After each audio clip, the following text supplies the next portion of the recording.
Good morning mga insan. For today's video is isi-share ko sa inyo kung ano yung mga tips kung paano magpakirikay ng driver's license natin galing sa Pilipinas dito sa Japan. Kasi kung kukuha tayo ng driver's license dito sa Japan, mga insan, isaabot ng around 300,000 yen to 400,000 yen kung suswertehin tayo. Pero kung may driver's license kayo galing sa Pilipinas, ipapakirikay lang natin dito sa Japan is mga gagastos lang tayo nasa mga around 6,000 yen lang daw yung pakirikay ng driver's license. So ang mangyayari, pupunta ako ngayon sa JAF o yung Japan Automobile Federation para magpa-translate or Choyaku yung ating driver's license, para pag pumunta na tayo doon sa Menkyo Center nila, magpapayoyaku tayo doon or tatawag tayo magpapayoyaku, is kompleto na yung mga requirements natin. Kasi ang mga requirements para magpakirikay ng driver's license is yung galing sa Pilipinas natin na history or yung certification, at saka iparedrebo natin yon bago tayo pumunta dito sa Japan. Kasi kailangan yung requirements yun siya, official receipt, and then yung Juminyo o yung residency natin dito sa Japan, alien card or Zaryokado, and then yung passport natin or yung old passport din, dalhin din natin yon kasi kailangan din yon. So para malaman natin kung ano yung mga requirements, mga insan, samahan niyo ako kasi pupunta ako ngayon doon sa JAF. Let's go! Update mga insan, nandito tayo ngayon sa Japan Automobile Federation JAF, Yokohama. Nandito tayo ngayon sa Katakuracho sa may bandang Kanagawa kasi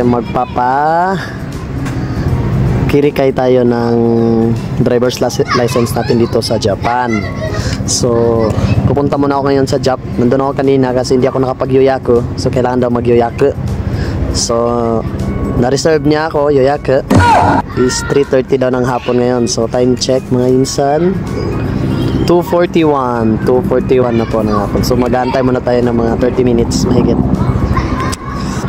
para malaman natin kung ano yung requirements kung paano nga ba magpakirikay ng driver's license galing sa Pilipinas dito sa Japan.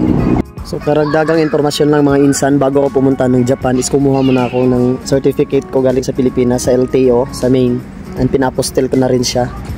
Ito yung magiging tawag dito, dahil ito yung magpapatunay mga insan na may certificate yung driver's license natin galing sa Pilipinas. So kailangan ito mga insan, kumuha kayo nito sa main LTO dyan sa pinakamalapit sa lugar ninyo. Papostil nyo na rin siya kasi isa yun siya sa mga requirements.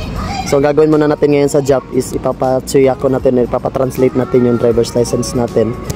Kasi pagkatapos yan, magpapareserve na naman tayo for another exam. So may exam, pag alam ko may actual at saka may written exam, may interview din dito, kaya medyo mahirap magpa-transfer ng driver's license galing sa Pilipinas dito sa Japan. So abangan nyo na lang sa sunod ng gagawin natin mamaya mga insan kasi nagpa-reserve pa tayo. Quick update mga insan, so hindi tayo nakapag-process gawa ng hindi daw awanay daw yung certificate natin, hindi siya fit doon sa bagong driver's license natin, gawa nakaka-renew lang natin last year. So last year pa yung application natin. So anong nangyari, binigyan nila ako ng application form, so may naka-English naman at naka-Japanese. So pwede tayo sa online mag-apply. Then ang Japanese translation is nasa 4,000 yen. So it takes 1 to 2 weeks lang naman yung pagpapatranslate, kaya madali lang mga insan. Kaya pag nakakuha na tayo ng bagong o latest na history and certification and then yung official receipt na naka-red ribbon na rin, is diretso na tayo sa online and then magpapayoyaku na tayo sa Menkyo Center. So good day guys, so hindi ako nakapag-video kahapon, gawa na yung nangyari doon sa JAF is hindi natin napa-renew yung hindi natin napa-translate yung driver's license natin dito sa Japan.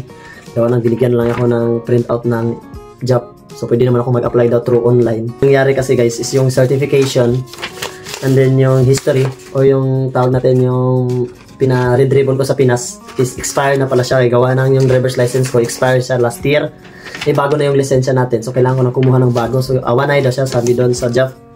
So sabi nila kukuha daw ako ng bagong certification and then history and then ipa-red ribbon. So kailangan ko na kumuha ng bago. In-advise na lang nila ako na sa online na lang daw ako mag-apply para in case makakuha ko ng bagong certification and then yung sa red ribbon sa LTO, diretso na lang daw ako doon sa Menkyo Center magpapayoyaku, at tatawag din, binigyan nila ako ng number, in-advise na rin nila sa akin. Gawa ng napalpak yung punta natin kahapon guys, so hindi pa tayo makapagkirikay ngayon ng driver's license. So ito lang, tips lang, kukuha o magpapakirikay ng driver's license nila dito sa Japan. So kumuha muna kayo ng latest na certification and then history, yan yung official receipt nyo doon sa Pilipinas bago kayo pumunta ng Japan, and then magpa-process kayo kasi isa yun sa mga requirements. And pwede kayo mag-apply through online, sabi ko nga kanina, pwede lang sila through online kasi may binigay sila sa akin ng QR code. So pwede lang daw sa online, sa 7-Eleven lang magbabayad and then isisend nila through email.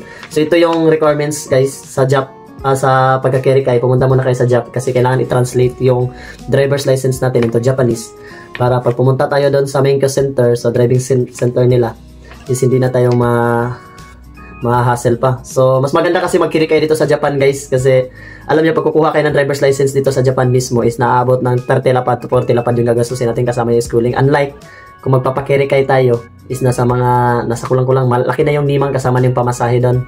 So, 6,000 na naman yung babayaran. And then, mag-e-exam lang tayo, 10 items. So, madali lang daw yun. Basic na basic yung 10 items. May interview pa ta. Kunti lang yung interview. At saka yung actual exam.